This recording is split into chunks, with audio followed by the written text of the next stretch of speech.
Hello, I'm Audrey, and today I'm going to be teaching you how to make applesauce with all of these lovely apples. Kevin, what are you doing? Nothing. Gotcha! So as you can see, my little brother loves homemade applesauce. So let's go ahead and jump right into the video today. So we have all of our apples washed, and now what we're going to do is we're going to cut them up into cubes, and we're going to put them into some water with a splash of lemon juice to keep them from browning.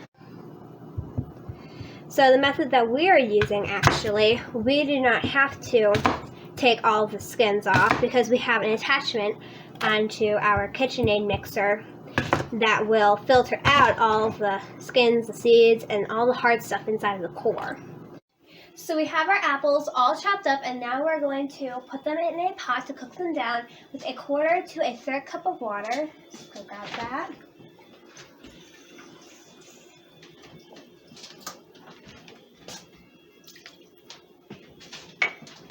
Now I'm just going to grab a ladle with holes in it, and I'm going to put the apples into the pot on the burner.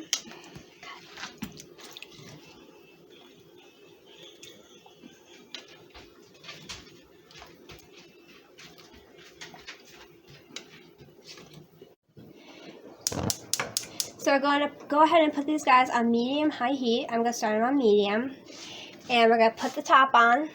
We're going to let them cook for a couple minutes, checking them every once in a while to see if they're firm or if they're starting to get soft. Alright, so our apples have been cooking down for a few minutes. Let's take a look at them, see what they look like.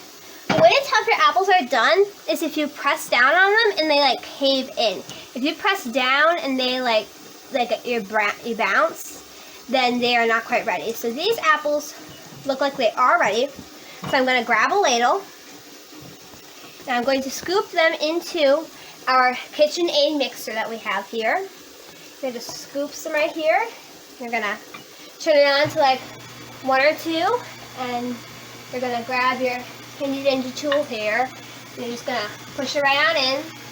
And it's going to filter out all the bad stuff into this jar. And then over here, all the good stuff, like the applesauce, is going to filter into here. And then you're going to go ahead and can this product here. So I'm going to just keep doing this until we're just about done. So we get all these apples in there, and we'll see you then. So as you can see, the applesauce is dripping out this end, and then over here, the bad stuff like the core and the seeds and the skins is coming out. So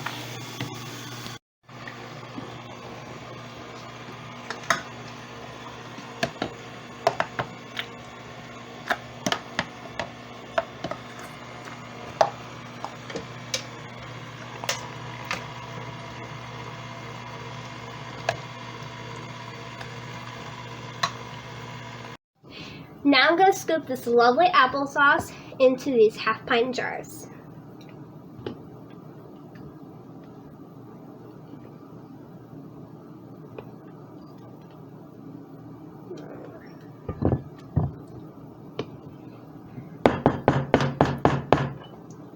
And now I'm going to use my little handy-dandy tool here to measure out a 1/2 inch of headspace.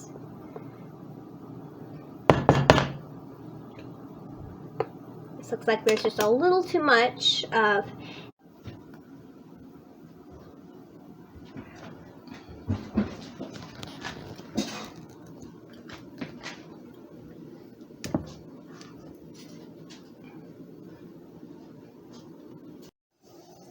So now we're going to put our cans into a hot water bath.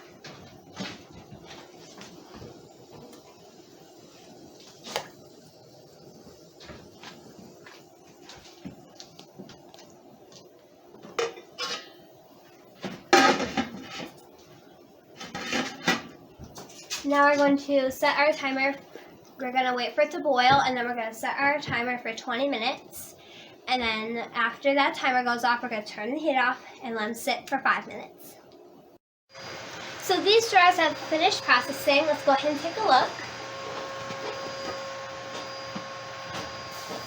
So it's looking a little murky, and you can see just faintly see little bursts of like applesauce or anything floating in there. So it looks like one of our jars may have cracked. As you can see, this one over here is sitting outside.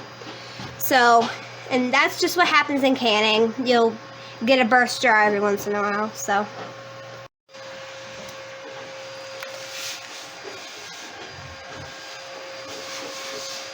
Alright, let's go ahead and take a look and see what happened to our jar here. It's probably going to be a little difficult to try and get out.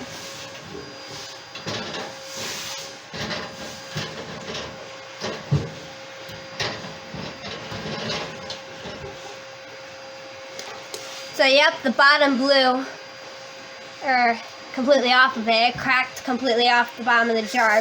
This is why it's very important to make sure that everything is heated up properly when you are canning. So your jars have to be heated, and you need to make sure everything is warm so it's not as much of a shock. And you probably won't have this problem of your jars cracking while you are canning. So this is what we got done today. We have 30 pints of applesauce. And there's just a couple things I wanted to go over with you before we close up. So a few things you're going to do after you get done with your hot water bath is you want to check and make sure that they are sealed properly. And the way to do this is you take your finger and you rub them over the top. And if there's a bump, then that means that it's not completely sealed. If there's nothing there, then you are fine. It's completely sealed. If your jars do not completely seal, then you can replace the seal and put them back in the hot water bath. Or you can put them in the fridge and eat them all up in one day after 12 hours. And so that's what we got done.